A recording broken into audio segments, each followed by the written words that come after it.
G'day, Rockhound here. Earlier this week, a couple of days before the scheduled start of Mavericks The Forge, Automaton made the announcement that they were delaying access to the Forge until the 29th of November. As you can imagine, this came as a huge disappointment to the majority of the player community. Automaton have offered founders the opportunity of a refund, which I'll talk more about shortly, and have extended the 12-month citizenship that founders receive as part of their pack to 15 months as a gesture of apology. Now, I want to give you a brief summary of Automaton's reasons for the delay, and then I want to take some time to give you my thoughts about what it actually means.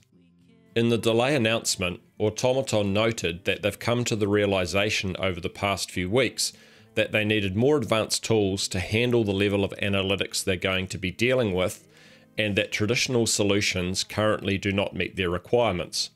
They went on to say that they are taking steps to fix the problem by creating a more powerful data collection toolset, which they'll integrate with the Forge's late November launch. However, this also requires them to make additional adjustments to gameplay to ensure both a smoother online experience for players and to allow them to collect the important data they need. James Thompson, Automaton's CEO, expanded on this explanation during an AMA on the Mavericks subreddit a day or so ago. He wrote that the requirements to improve their analytics toolset was unexpected but much needed.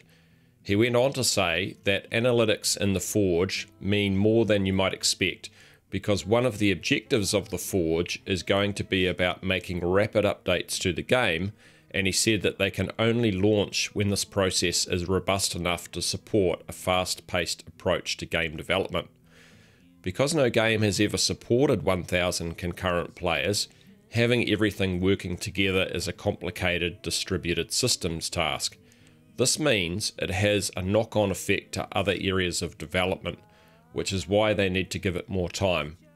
They've set aside 2 months to be absolutely sure that they don't delay again, which I think they would know would be a death blow for the community and the game. James also said that they had to do some additional bug fixing, as well as adjust the map to better sync with the data that they want to collect, by optimizing for large numbers of players in certain areas.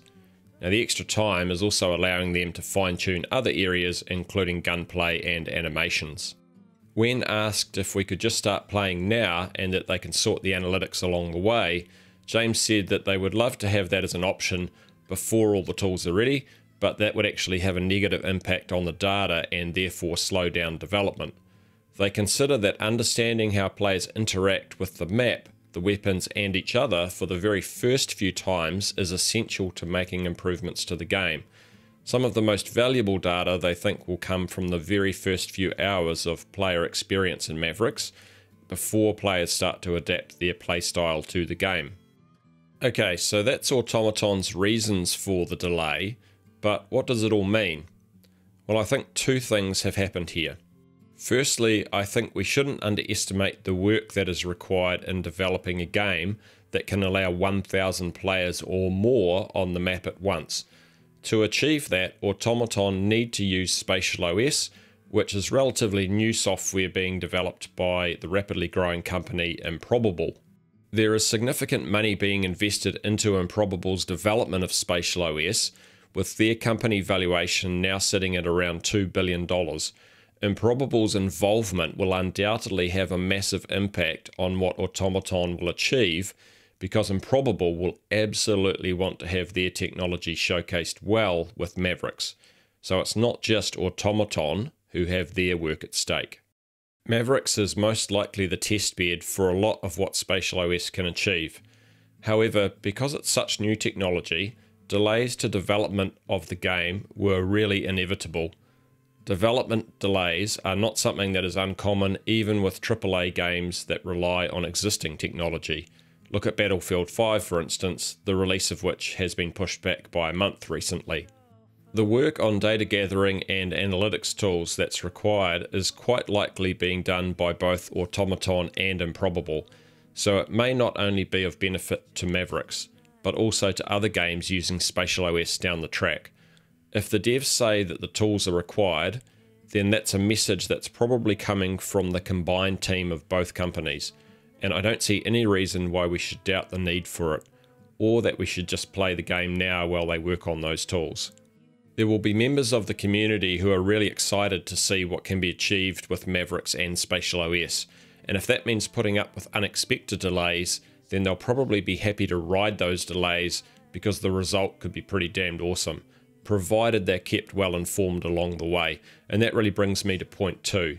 It's clear that Automaton probably haven't given enough weight to providing marketing resources for the game, especially since they released the game trailer at the E3 Expo.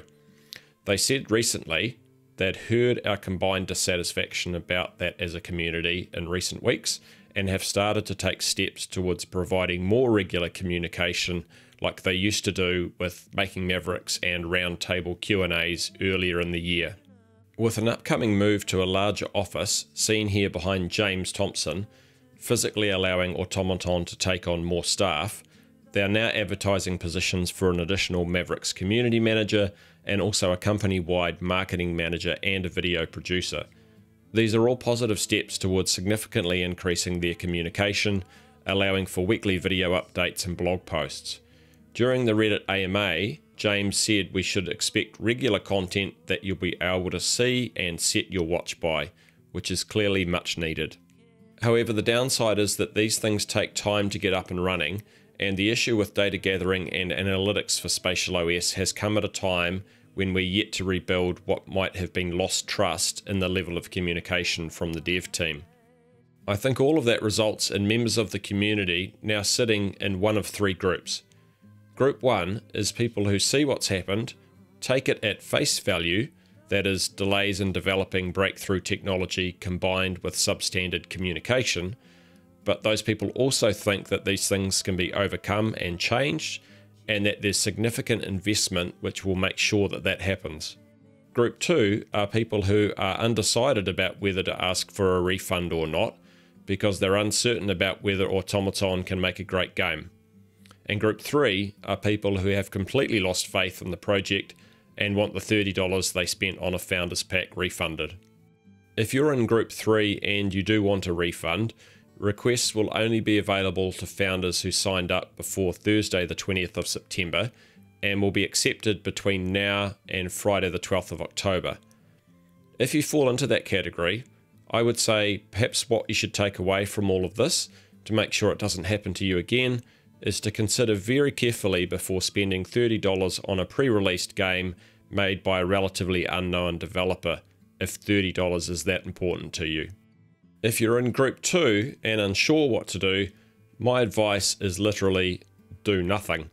You have until October 12 to get a refund, so hold off, watch the upcoming updates, hopefully we'll see some gameplay before October 12, and then you can make a decision about whether you need a refund or not, once you have enough info to sway you either way. There's very little downside to waiting and watching and making that decision. And lastly, if you're in Group 1, and you believe that Automaton and Improbable are going to work hard together to achieve something very special, even if there are a few missteps along the way, well, I'm with you. Thanks for watching and enjoy the rest of your day.